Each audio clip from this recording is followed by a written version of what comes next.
ఆంధ్రప్రదేశ్ నిండు అసెంబ్లీలో ముఖ్యమంత్రి చంద్రబాబు నాయుడు గారు, ఉప ముఖ్యమంత్రి గారు, మిగిలిన సభ్యులు పూర్తిగా ఒక హేట్ స్పీచ్ మిగిలిన మతాల మీదకి రెచ్చగొడుతూ, మతాల ప్రస్తావన తెస్తూ, కొన్ని పెళ్లి ఫోటోలు డిస్ప్లే చేసుకుంటూ, కొందరు అధికారుల పేర్లు ప్రస్తావించుకుని వాళ్ళ మతాన్ని ప్రస్తావించుకుంటూ, ఇంతకు మించిన హేట్ స్పీచ్‌కు ఆధారాలు ఏమీ అవసరం లేదు.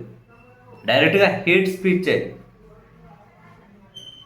భారతదేశంలోని ఆర్టికల్ 194 అసెంబ్లీలలో సభ్యులకు మాట్లాడే స్వేచ్ఛనిచ్చింది. కానీ అదేమీ అపరిమితమైనది కాదు, పరిమితమైనదే. హేట్ స్పీచ్లు ఉండకూడదు. భారతదేశ చట్టాలైనా, రాజ్యాంగాలైనా మతపరమైనటువంటి విద్వేషాలను పూర్తిగా నియంత్రించబడ్డాయి. మత సామరస్యాన్ని కాపాడడం కోసమే ఇవి ఉన్నాయి. డైరెక్ట్గా మతాల పేర్లు చెప్పి, కులాల పేర్లు చెప్పి అసెంబ్లీల్లో మాట్లాడకూడదు, చట్టసభల్లో మాట్లాడకూడదు. It's very clear. Chandrababu Naidu గారు, వాళ్ళ డిప్యూటీ, మిగిలిన వాళ్ళు మాట్లాడిన వాళ్ళందరూ ఈ విధంగా హేట్ మాటలు మాట్లాడింటే వాళ్ళు పూర్తిగా రాజ్యాంగ ఉల్లంఘనలకు పాల్పడ్డారు. వాళ్ళు ఖచ్చితంగా చర్యలకు అర్హులే. కానీ భారతదేశంలోని వ్యవస్థలు చాలా కఠినంగా పనిచేయవు కాబట్టి, కఠినంగా కాదు, వ్యవస్థలాగా పనిచేయదు కాబట్టి ఇటువంటి రాజకీయ నాయకులందరూ కూడా చెల్లిపోతూ ఉన్నారు. ఇటువంటి రాజకీయ నాయకులు ఇది ఆంధ్రప్రదేశ్లో వీళ్ళు కొత్తగా కొన్ని పదాలు వాడాలి, మనం కఠినంగా వాడలేకున్నాం. కానీ వీళ్ళు ఆంధ్రప్రదేశ్లో కొత్తగా కొందరు పిచ్చగాళ్ళు పక్క రాష్ట్రాల్లో చాలాసార్లు ఇటువంటి రాజ్యాంగ ఉల్లంఘనలకు పాల్పడిన వాళ్ళే. కానీ వ్యవస్థలు పనిచేయవు కదా, అదే ప్రాబ్లం.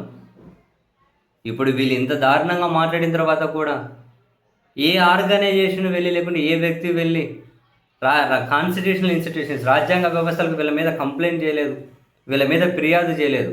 ఒకటి, ఆ వ్యవస్థల మీద నమ్మకం లేకపోవడం. ఆ వ్యవస్థలకు ఫిర్యాదు చేసినా పొడిచేది ఏముండదులే అని చెప్పి కావచ్చు.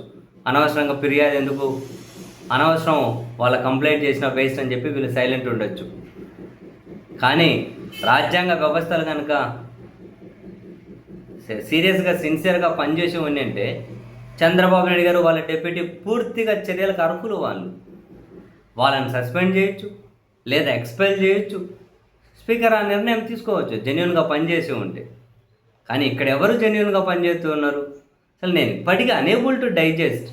నిండు అసెంబ్లీలో మతాలను రెచ్చగొడుతూ, మతాల ప్రస్తావన తెచ్చి, కొందరు ఆడబిడ్డల పెళ్ళిళ్ళ ఫోటోలు డిస్ప్లే చేసి, అధికారుల పేర్లు ప్రస్తావించి, వాళ్ళ మతాన్ని ప్రస్తావించి, ఇంత దారుణమైన స్టేజ్కి వీళ్ళు దిగజారిపోతారని, అసెంబ్లీని ఇంత దారుణంగా తయారు చేస్తారు అని చెప్పి కలలో కూడా ఊహించలే.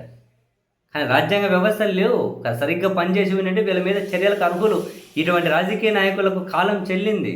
వ్యవస్థలు పనిచేసి ఉన్నట్టే ఇటువంటి వాళ్ళు చెల్లకూడదు. రాజకీయాల్లో ఇటువంటి వాళ్ళు చెల్లకూడదు.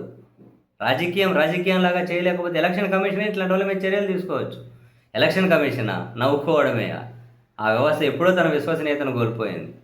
ఏ వ్యవస్థ పనిచేయట్లే. అందుకే ఇది అంత అడ్డదిడ్డంగా బరి తెగించి మాట్లాడుతూ ఉన్నారు.